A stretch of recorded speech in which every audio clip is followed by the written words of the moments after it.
Hello, book lovers, and welcome to Author's Corner. Get ready for a whirlwind tour of the latest and greatest reads and the fascinating stories behind them. Join us as we chat with authors and newsmakers from all over the world, diving into their journeys and creative processes. And now, here's the host of Author's Corner, the Emmy Award-winning Kate Delaney. We are so pleased, as always, to be joined by Barry Gold to talk to him about actually a couple of books. He's got a new one that's coming out, but we're going to talk about We're Overdosed. And boy, oh boy, this is such an important book, and I'm so thrilled to have him here on Author's Corner with us. So Barry, thanks for coming on. Pleasure. Let's talk about the road to We're Overdosed. And first of all, what made you decide, hey, I got to write this book? Well, for one thing, I'm a pharmacologist. So what else am I going to write about except drugs? Right. What do I know? I know drugs, Right. And a little about parenting, given that I have three.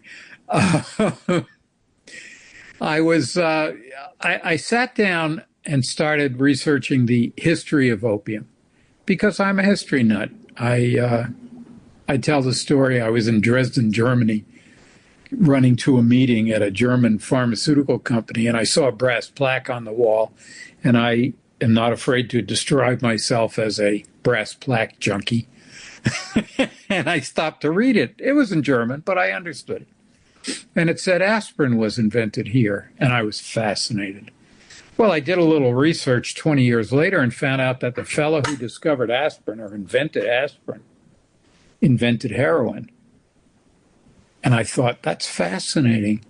And how did he do it? He was adding acetic acid. Well, we know that as vinegar. Wow. And he was adding acetic acid to chemicals to see if he could invent something. And he came up with aspirin because he added acetic acid to salicylic acid and made acetyl salicylic acid, aspirin. And he added it to morphine and made what he called in German heroisch. Makes me feel heroisch. Well, what's that in English? Heroic. So it's heroin. Wow. Same person. Same guy, 3 weeks apart. Oh, crazy. And you think of heroin and you think of how that had a grip on so many people, black tar heroin, all the different variations. And the meat of your book, I mean, We're Overdosed. Tell us about that. What do you mean about We're Overdosed? Well, I wanted to write about opium, but I didn't want to be accusatory to my readership. Right. I wanted to say, hey, folks, we're in this together. My job is to teach you. We're overdosed. And I'm speaking to my readership saying, it's not you, it's us. Right. Us, the third part of my memoir. What's the biggest concern with that? Because obviously we look around and we see what the statistics are. It's so grim.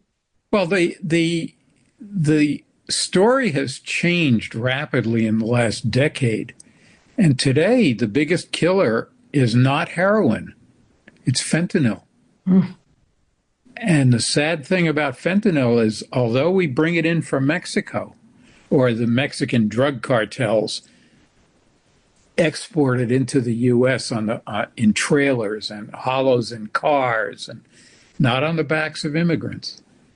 Although they're using drones now, too. They dropped the heroin in Texas or Arizona. Nothing like technology. And so 70% of the deaths every year now have fentanyl in their bloodstream. Wow. Someone asked me, are the Chinese at war with us? And I said, this is an act of war. You try to poison another people, that's an act of war. Yeah. So I fully expect to not eat in a Chinese restaurant in the near future. So in We're Overdosed, I mean, you have the pedigree for writing this kind of a book. Tell the people who are watching this more about your background and how you ended up in Germany and working for that company and in that spot where you saw that plaque. Oh, I started life teaching medical school and discovered that it really wasn't for me. I taught 4 hours a year. wasn't enough. And I was losing interest in being a lab manager. So I moved into the pharmaceutical industry, still managing a lab, but this time an anesthetics lab. Well, that lasted six years too, because they said to me, your heart's not in this. I said, fine, I'm out of here. And I went to work for an American company in drug development. And they called me Director of Project Management. Why project management? Because we managed by interdisciplinary teams, and I led the teams. And then I had to report to the board of directors. That was the not fun part of it. And they sold the division, and I was about to lose my job. So I called my headhunter, and she said, listen, I have an opportunity with a German company. They're called Knoll Pharmaceuticals, Knoll auf Deutsch, Knoll. They don't exist anymore because they were a subsidiary of BASF, the largest chemical company in the world. Yeah. Badische Anilin und Soda Fabrik. I'm practicing German. I have to be there in October. And I used to work there, so I knew German, but I've forgotten it in 20 years. So I'm working on it, and my 15-year-old is going with me. Wow. Should be a lot of fun. So wow. I went to work doing the same job, managing projects, drug development for a German company, for Knoll. And I enjoyed it thoroughly. I used to work in Ludwigshafen, which is an hour south of Frankfurt. But I stayed in Heidelberg, which is an hour south of Ludwigshafen. But I had dinner in Strasbourg, France, because that's an hour south of Heidelberg. And how can you resist eating Alsatian food, driving 100 miles an hour in a European country? Exactly. You definitely had fun there. And you obviously liked what you did, too. What was the most fascinating part of that?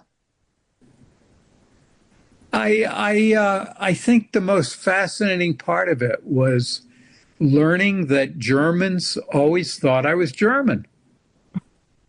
Herr Gold, you have no accent. And the French always looked at me and said, Amerikaner. They knew immediately. I didn't have to open my mouth. And that was the most fascinating part of it, was living in the German economy a week at a time and enjoying it. Just, this is nice. I like this. And what you worked on, because again, with the compounds, with what you did specifically, it was interesting what I worked on. Yeah. I worked on Dilaudid, which is hydromorphone. It's an opiate. And we tried to make a 24-hour formulation of it. And I was developing that for the whole time I was with them. They knew I knew a lot about opiates, and my PhD dissertation was on alcohol. So I've been in drug abuse, so to speak, all my life. And I capitalized on it. And I enjoyed working for them. In fact, I have a friend who still, we correspond every week, and I'm going to see him in October when I go over. Wow. So wow. He's a former regulatory affairs expert on my teams. Wow. And again, we're speaking with Barry Gold, and the name of the book is We're Overdosed. And you found the history, you're looking back into the history, like you said, you're a history buff of opium. What did you learn that you did not know? Well, I didn't know where opium came from. And it turned out it comes from an area, I guess we would call it the Levant, the Mediterranean area, the Eastern Mediterranean area. Was it known to the early Israelis? No. Was it known to the early Jordanians? Yes. So somewhere in there, opium started. And how did it get to America? they traded with us, and the colonists found out that they liked this stuff, so they paid more. And of course, Britain got in trouble with the Opium Wars with the Chinese, and it's a fascinating history, the way it spread around the world. And as you mentioned, fentanyl now is the thing, but there still is definitely heroin use. And at one point, it was way over the top where you had so many high school students that had access to black tar heroin and so many, many, many deaths. And I think it's the way, obviously, it makes someone feel, as you said in German, that feeling that was captured in that drug that was so addictive. Heroic. It makes them feel heroic. Yeah. It removes most feelings. The interesting thing is, if you speak to former drug users and say, why'd you start? The answer is always the same thing. I felt lousy. I needed something to take the lousy feeling away. Well, if you drill in and say, what was that lousy feeling? I walk away saying, it's loneliness. Because we live in an asocial society. We all stare at screens all day and don't talk to each other. Right. And that's not the way we are. We're social animals. Yeah. I tell my 15-year-old all the time, this is a good idea. Go out for sports. It's social. Right. Be involved. Yeah. I tell addicts, if you feel terrible, go find a crowd and walk through it. You'll feel better. Yeah, that's great advice. Do you work with addicts? Have you done that? Have you volunteered? I taught a course to recovering addicts. It's in the book. It's my first chapter. Sure. This was a long time ago. I was still traveling to Europe every other week. And I came in on a weekend, and I had signed up to teach a course called Pharmacology of Drugs of Abuse to recovering addicts at Jersey City State College. I think it's a different name now, New Jersey State University or something. I don't know. And we broke for lunch, and I went down and sat at lunch, and all my class followed me down and sat around me. And I thought, I'm flattered. They like me. And they leaned over and said, why do you teach us? I said, why? For me, it's payback. I like teaching you. I share my knowledge with you, and I give you strategy. Why do you ask? Because only addicts are interested in us. And wow. I thought, that is pathetic. And that stayed with me for 20 years, and that became my first chapter. Wow, that is pathetic thinking about it. It's pathetic. Nobody cares about addicts. They're people of lower character. Why should we worry about it? I use the example, think back COVID 2 years ago. What was on the news every night? Pictures of us wearing masks. My son Zoomed his schoolwork. We didn't go to work. We just stayed home and tried not to infect each other. I got COVID anyway. And I was in San Francisco and I got COVID. Wonderful trip. And you bring that to today. What's on the news at night? There's not a mention of opium, even though we're killing almost twice as many as we did with COVID. COVID was on the news. Addicts are not on the news. And I think that's pathetic. We're treating addicts as though they're not important. And we're treating COVID victims as though they're important. Well, the reverse is true. Addicts only want to help people now, recovering addicts. They don't want people following them into this addiction street. And COVID victims are cursing the Chinese for giving us opium.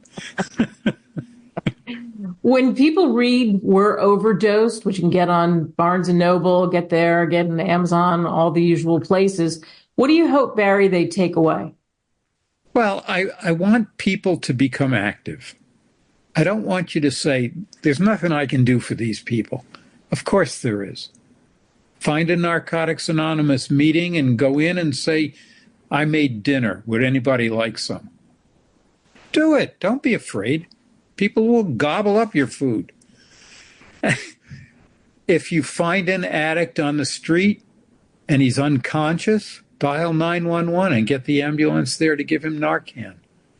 Narcan is administered by nasal insufflation. They spray it up the addict's nose, and they magically save him. If you have a family member who's an addict, don't beat your breast and say, what should I do? I can't do anything with this kid. Yes, you can. You can say to him, would you like to get clean? I'll help you. Find out where the nearest rehab is. Give him the address. You've done more for that child than you could ever do.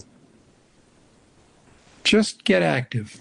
Just be an active American. Do what you can do. Family, class, stranger. Mm-hmm. Yeah. Sage advice, great advice, actually. So you've written We're Overdosed, and now you have a taste for writing, and you've got another book that's coming out, Boomer Dad, A Lifetime of Resiliency, Endurance, and Disconnection. Give us a tease of that. What's this book about? Well, let's see. 25 years ago, when I was traveling to Europe every other week and exhausted, and I began to think, what am I doing here? I also suffered a heart attack. I was 52 years old. I was looking at a house. I had a heart attack right in the driveway. I drove myself to the hospital. I said, I'm having a heart attack. A week later, I was in open heart surgery. Well, that kind of changed my life. I decided traveling to Europe threatened my life. And 3 weeks after my open heart surgery, when I was still seeping a little bread stuff out of where they cut me, I went skin diving in Mexico. I took my European colleagues snorkeling in the Gulf of Mexico. And they looked at me and said, isn't it a little soon for you to go? I said, I'm fine. And I'm swimming along, staring at a beautiful bottom of the Gulf of Mexico. And I see a barracuda looking for lunch. And I said, you know what? This is stupid. And I got back in the boat. That's resiliency. I like it. That's resiliency. And the book is about all those things, the things that happen to you, what it's like being a boomer dad. You mentioned you have a 15-year-old right now. Yeah. I have a 50-year-old and a 48-year-old also. Yeah, well, that's a product of 2 marriages. Yeah. And I never expected to end up single parenting, though. And I'm single parenting my 15-year-old 4 days a week. Wow. So he goes to his mom on weekends. What's that like? It's a lot of work. It's tiring. He comes to me 9:30 at night and says, Dad, can you do a load of wash? Richard, I don't want to fold laundry at 11 o'clock at night. I'll do it in the morning. But I'm doing all these housework things that I guess I'm good at. I don't know. Right. Was it fun for you to write Boomer Dad? No, Boomer Dad, I struggled. It was fun to write We're Overdosed because it had a higher purpose, if you will. Right. And plus, it was my first book, so I really had to finish it. Boomer Dad, one of my readers said to me, you got to do a memoir. You have to. It's your legacy. So I started it, and I struggled with it. And I wrote 10,000 words, and then I had to finish Boomer Dad, and now I have to market Boomer Dad. And finally I did it. It's 69,000 words. Wow. Finished it. And people have read it and said to me, hey, this is pretty inspirational. I said, really? You mean I nailed it? And they said, yeah, you've had a hell of a life. So I wrote Boomer Dad. Nice. I like the contrast of the 2 books, and it's always delightful to talk to you Barry Gold, you are an inspiration. And again, we talked about, you're overdosed. We're overdosed, actually. We're overdosed. And Boomer Dad, of course, coming up. And again, it's always a pleasure to chat with you. Thank you. Well, my pleasure is mine. Pleasure is mine. And my third book, I have a proposal into my agent. We'll wait for that one. I like it. Thanks, Barry. Thank you very much for this opportunity.